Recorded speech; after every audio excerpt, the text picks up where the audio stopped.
सूरत माइदा का दूसरा रुकू सूरह माइदा की आयत नंबर 6 और छठे पारे का छठा रुकू।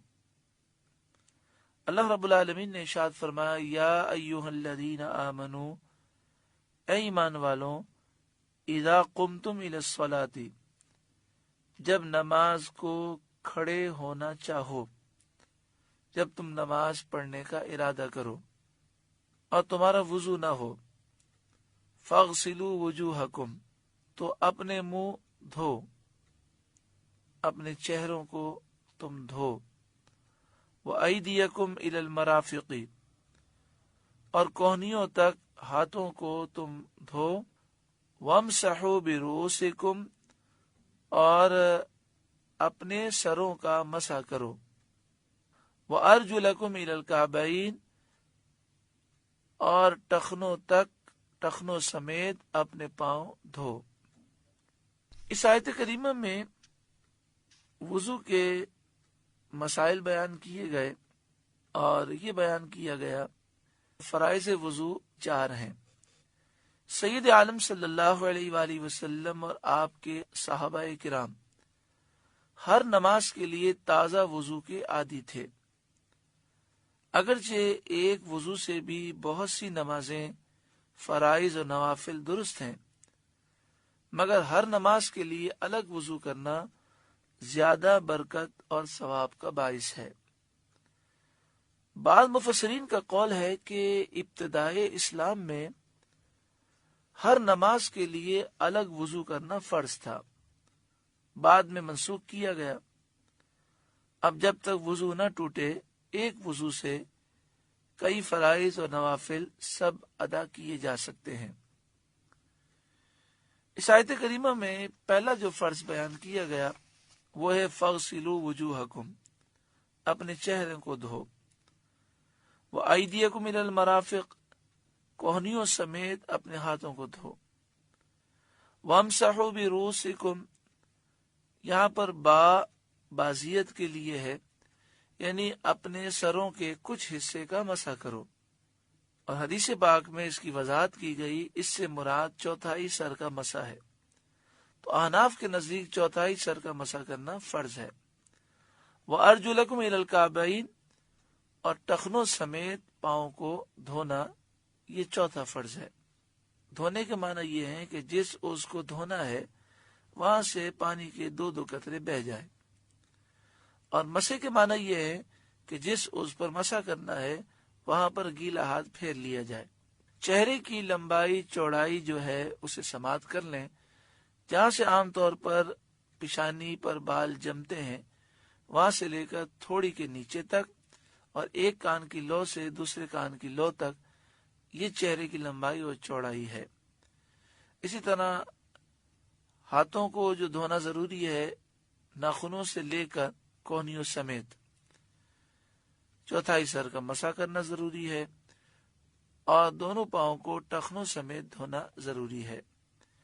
इसमें बहुत सारी एहतियात करनी चाहिए, और एहतियात के मसाइल बाहर शरीयत के दूसरे हिस्से में मौजूद हैं, वहां से पढ़ें और समझें। बहुत से ऐसे मसाइल हैं जिसमें लोग एहतियात नहीं करते, जिनकी वजह से उनके वुजू नहीं होते। जब वुजू नहीं होता तो फिर नमाज कैसे होगी। मिसाल के तौर पर पेशानी पर उन्हें पानी डालना चाहिए, लेकिन वो नाक पे डालते हैं चेहरा धोते हुए। अब पानी नीचे गुजर जाता है, ऊपर पानी बहता नहीं, वहां गीला हाथ फेर लेते हैं और समझते हैं कि हमारा वुजू हो गया। इस तरह वुजू तो नहीं हुआ। इसी तरह जिन आज़ा को धोना जरूरी है वहां बहुत सी जगह पानी के गुजरने से रह जाती हैं। जिस तरह बाज लोग हाथ धोते हैं तो हाथों में पानी लेकर वो अपनी कोहनियों पर फेंक देते हैं, और पानी बाज जगह से गुजर जाता है, बाज जगह गीला हाथ फेर लेते हैं।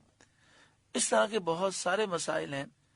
तो अपनी नमाज को दुरुस्त करें, बाहर शरीयत के दूसरे हिस्से का मुताला करें जहां पर वुजू के मसाइल भी हैं और उसमें जो गलतियां होती हैं उसकी निशानदही भी की गई है। आगे शायद फरमाया, व इन कुंतुम जुनुबन फत्तहरू, और अगर तुम्हें नहाने की हाजत हो तो खूब सुथरे हो जाओ। غسل کرنا کب فرض ہوتا ہے، اس کے مسائل بھی باہر شریعت کتاب کے دوسرے حصے میں آپ دیکھیں اور سمجھیں۔ جب غسل فرض ہو جائے تو پھر غسل میں 3 چیزوں کا کرنا ضروری ہے۔ نمبر 1 کلی کرنا، نمبر 2 ناک میں پانی چڑھانا، اور پورے جسم پر پانی بہانا۔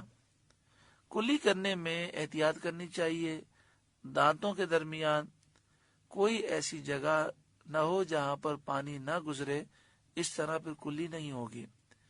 تو جب غسل فرض ہو تو دانتوں کے درمیان اگر گوشت کے ریشے پھنسے ہوں تو اسے خلال کے ذریعے جدا کریں اور اچھی طرح کلی کریں۔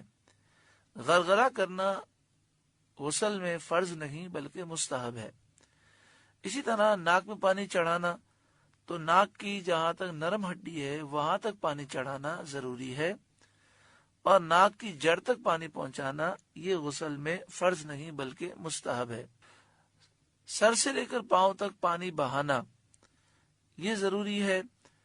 بہت سی ایسی جگہ ہیں جہاں پر اگر احتیاط سے پانی نہ پہنچایا جائے تو پانی نہیں پہنچتا، جیسے مثال کے طور پر کندھے پر پانی ڈالتے رہیں تو بغل میں پانی نہیں پہنچے گا۔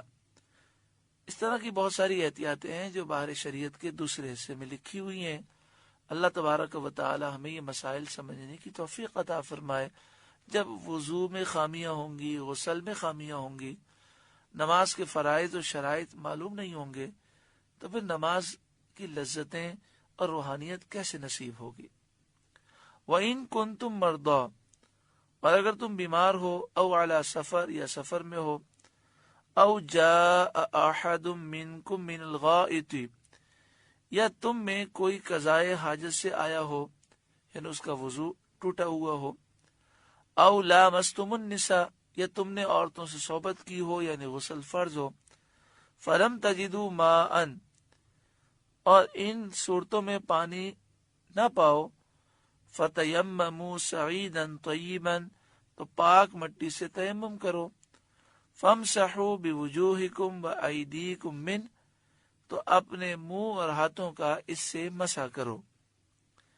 تیمم کرنے کے مسائل اس سے پہلے گزر چکے ہیں۔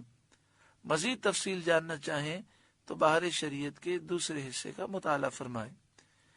ما یرید اللہ لیجعل علیکم من حرج، اللہ نہیں چاہتا کہ تم پر کچھ تنگی رکھے، ولیکن یرید لیطہرکم، ہاں یہ چاہتا ہے کہ تمہیں خوب ستھرا کر دے، ولیتم نعمتہ علیکم، اور یہ چاہتا ہے کہ اپنی نعمت تم پر پوری کر دے، لعلکم تشکرون، تاکہ تم شکر کرو۔